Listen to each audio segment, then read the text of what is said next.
글로바 더빙으로 제작한 AI 보이스입니다. 존경하는 재판장님께, 정당의 대표로서 당의 혼란 상황이 정치의 영역에서 마무리되지 못하고 사법부의 권위에 의존해 판단을 구하게 된 것을 송구하게 생각합니다. 저는 1985년생입니다. 대한민국이 민주주의를 쟁취하기 위해 거창한 인고의 과정을 직접 목격하지는 못했지만 주요한 역사의 분기점들에 대해서는 피상적으로나마 알고 있습니다.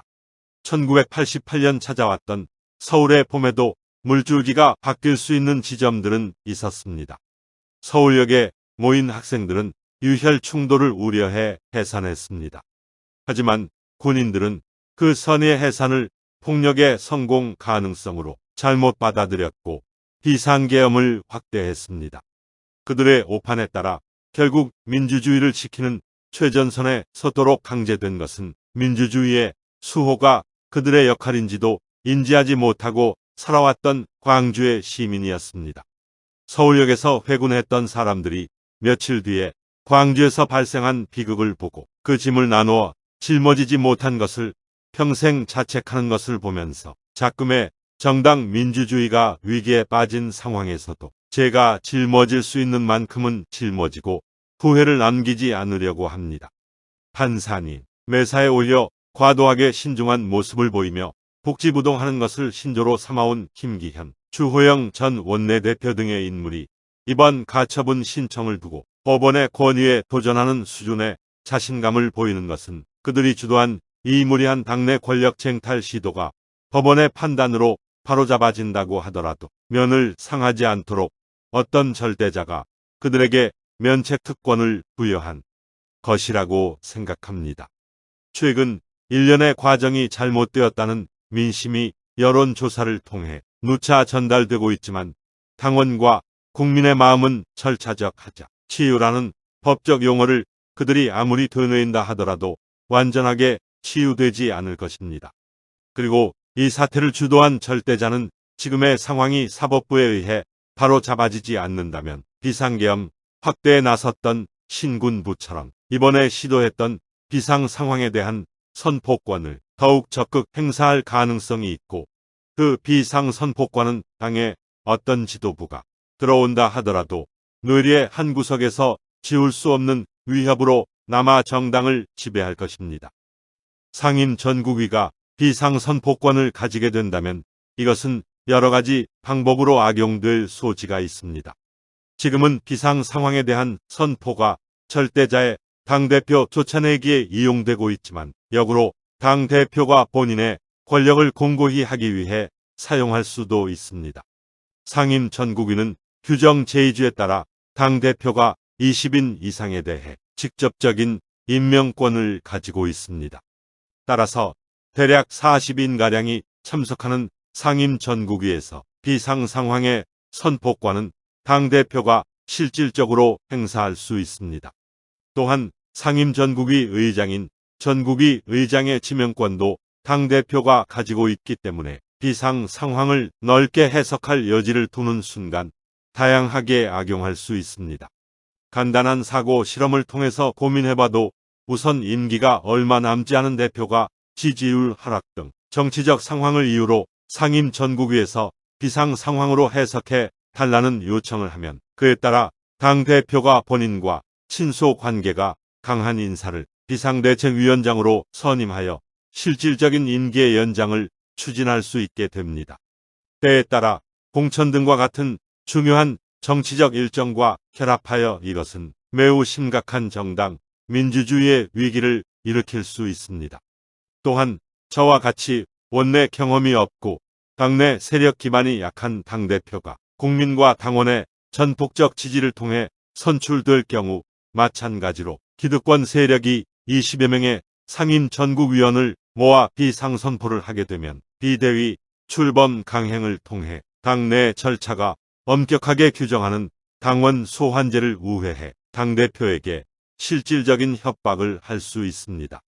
그리고 올해 6월 지방선거가 끝나고 저는 절대자와 가까운 사람으로부터 당대표직에서 12월까지 물러나면 윤리위원회의 징계 절차와 저에 대한 경찰 수사 절차를 잘 정리하고 대통령 특사로 몇 군데 다녀올 수 있도록 중지하겠다는 제안을 받은 바가 있습니다.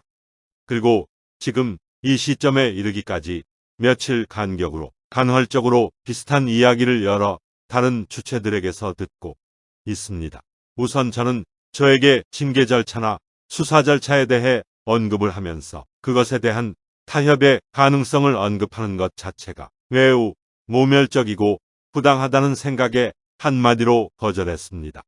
또한 국민과 당원이 부여한 당 대표의 책무는 제가 사사로이 어떤 절대 자와도 절대 타협의 매개물로 사용해서는 안 된다는 생각이 있었습니다. 그 제안을 단호하게 거절한 이후로 발생하는 이런 일련의 당내 내분 상황이 오비일학이었으면 하는 생각이 간절했던 적도 있지만 안타깝게도 경과는 그렇지 못했습니다.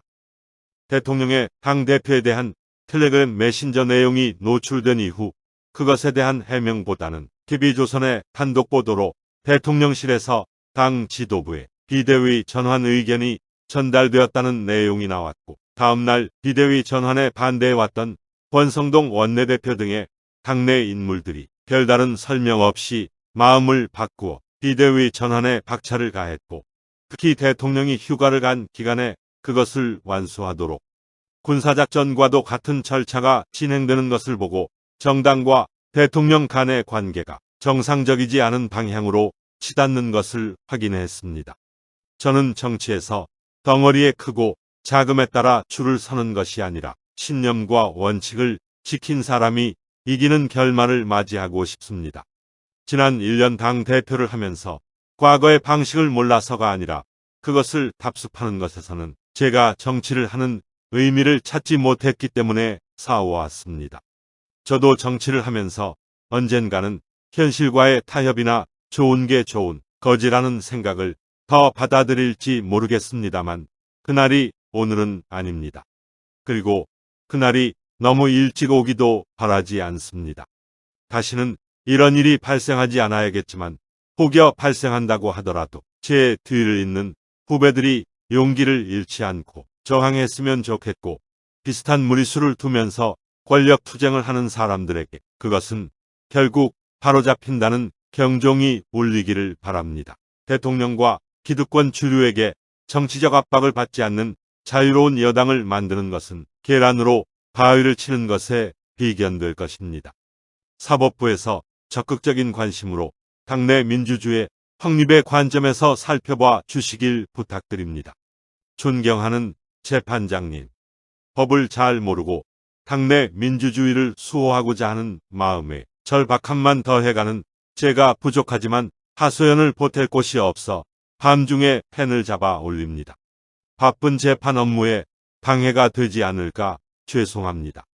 존경하는 재판부의 어떤 결정이 나더라도 저는 존중하겠습니다. 정당의 일을 정치로 풀어내지 못한 아쉬움이 있지만 사법부의 조력을 간절히 구합니다. 2022년 8월 19일 국민의힘 당대표 이준석 올림